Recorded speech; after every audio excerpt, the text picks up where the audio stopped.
Good morning, grade 7. Welcome to our first video in this series on the residential school system here in Canada. And we know that from our last lesson that the residential school system existed in Canada from 1831 to 1996 when the last school finally closed. And we talked about Stephen Harper's apology to the Indigenous peoples of Canada, which included the First Nations, the Métis, and the Inuit, for the residential school system, and that happened in the Parliament on June the 11th in 2008. And we watched a little bit of it yesterday, and I wanted you to watch the rest of it last evening. And if you didn't, there'll be a link below this video where you can watch the rest of it, and it would be important for you to know those things. I'm just going to put up a few prompts for us to remember from yesterday. All right. So here we have our prompts, and so when you were watching the video, we wanted to know, what did Stephen Harper say? Did we think that he was sincere? We also want to know what the government was sorry for, and what did the Aboriginal leaders say in response? So that happened on June the 11th. Now, the residential school system, as we said, was from 1831 to 1996, and at the height of it in the 1930s there were 17,000 Indigenous youth in school, and in 1920 Duncan Campbell Scott, who was the Deputy Minister of Indian Affairs, mandated that all Indigenous children between the ages of 7 and 15 were mandated to go to these schools, and if they didn't, their parents may be in prison, could be fined. So you can imagine what it was like in these communities when there were no children around. All the children were going off, and a lot of them were in schools that were so far away that they couldn't even come home at Christmas time. And this was deemed by Indian Affairs and with the Indian Act as the Indian problem, and the way that the government wanted to effectively remove the Indian problem was to integrate the children into the Canadian and European system and to assimilate them so that they had the Canadian and European culture. So the concept we're going to learn about today is about critical reading. As you go into high school, you're going to have more critical texts that you're going to have to read, and texts that you will have to read through and figure out what the main idea is, what the evidence is being given either to support an idea or to refute an idea. So what I have this morning for you is an article, and that article is called "Pardon Me for Breathing." Now, have you ever heard anyone say that? And they usually say in a sarcastic tone of voice. And this is the article I want you to read, and it's 7 different ways of apologizing. And I think that you'll find the article very interesting. I'm just going to get us back to a page here on our sheet. All right. So, what do we really mean when we say we're sorry? We can say things like, I apologize, excuse me, please forgive me, I beg your pardon, I'm sorry. And is there any sincerity in what we say? Can we judge that sincerity by the way it's being said or the words that are being used? And these are the kind of things that they're going to talk about in the article that you're going to read. And you'll find the link to that article in the flip grid. So what I'm going to do is I'm going to model this for you using this article called Understanding Racial Prejudice. So there's a few things that you need to do when you're critically reading an article. So what is the whole article about? You have to think about it. The most important thing you have to do is you have to slow down and look for evidence. Is there evidence to support the idea? Is there evidence to refute an idea? And good ways of doing this are writing in the margins, jotting a note. You can use sticky notes.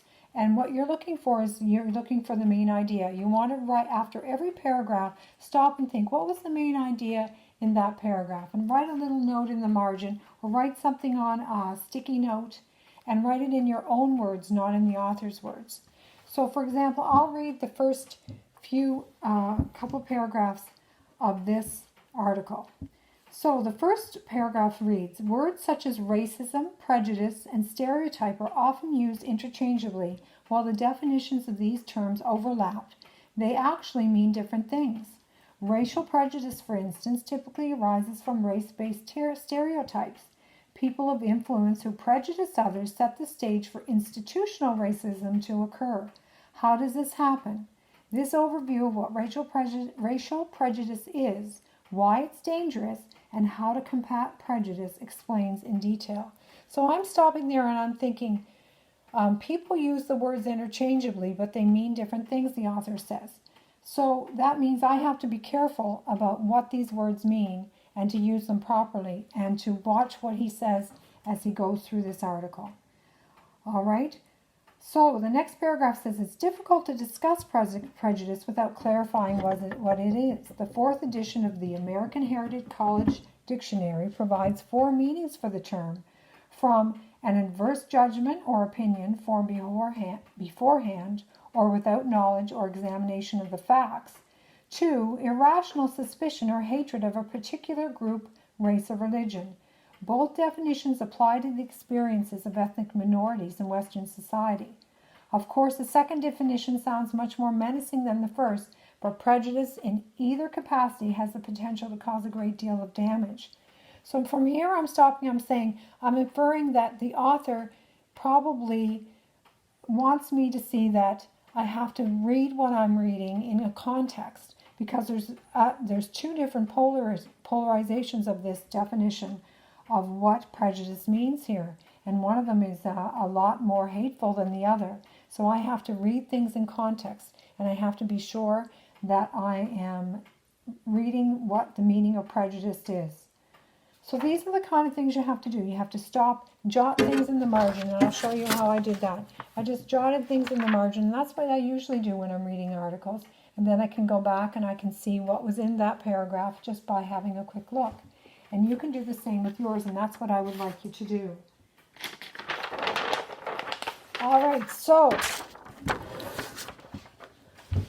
what I want you to do on your flip grid is I want you to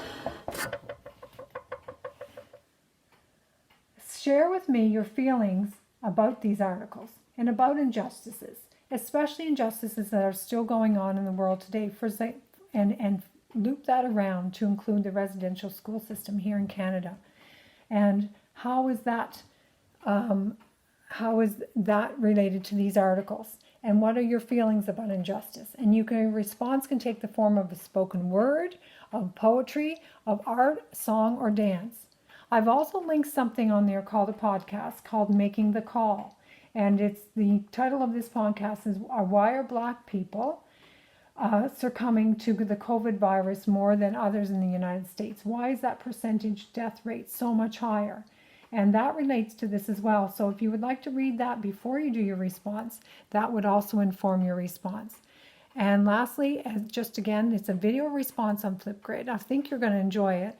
On there, there's actually sticky notes you can use so you can remember what you want to say. You'll have 5 minutes for your response to record it. There's stickers you can add on. There's a whiteboard and a blackboard you can use. You can do drawings on the video. That will be right with your own video. So do your video response and post that, and I'll give you some feedback on the Flipgrid video. So thank you very much for joining me today. It's a very, very important topic here in Canada, and one that we need to know about, and so that we can form some reconciliation amongst all peoples. It will not only benefit the Indigenous peoples of Canada and the First Nations people, but it will benefit Canada as a whole. So thank you very much. There's all kinds of other resources there if you would like to take a look at them on the Flipgrid. And I look forward to seeing you in class and look forward to the next video. Thanks for watching today. Bye-bye.